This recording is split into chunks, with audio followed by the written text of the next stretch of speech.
கடந்த ஜூன் 7ஆம் தேதி இரவு பராஸ் அகமது தவணை கொடுத்த பொருட்களுக்கான பணத்தை வசூலிப்பதற்காக தனது காரில் ஆம்பூரிலிருந்து வேலூர் சென்றுள்ளார்.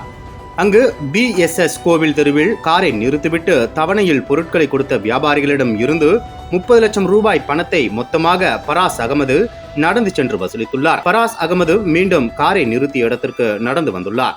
அப்போது 2 வீலர்களில் வந்த 4 வாலிபர்கள் திடீரென பராஸ் அகமதுவை மடக்கி பிடித்துள்ளனர். பின்னர் கத்தியை காட்டி மிரட்டி பராஸ் அகமதுவின் கையில் இருந்த 30 லட்சம் ரூபாய் பணத்தை கையோடு பறித்து சென்றுள்ளனர்.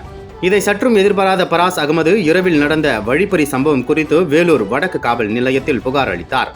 இதையடுத்து குற்றச்சம்பவம் நடைபெற்ற பகுதியின் CCTV கேமராக்களை கைப்பற்றிய போலீசார் ஆய்வு செய்தனர். அதன் அடிப்படையில் விசாரணையை தீவிரப்படுத்திய போலீசார் வழிப்பறியில் ஈடுபட்டதாக கூறி வேலூர் தோட்டப்பாளையத்தைச் சேர்ந்த சரத்குமார், தினேஷ், பிரசாந்த், கோகுல் ஆகிய 4 பேரை அதிரடியாக கைது செய்தனர்.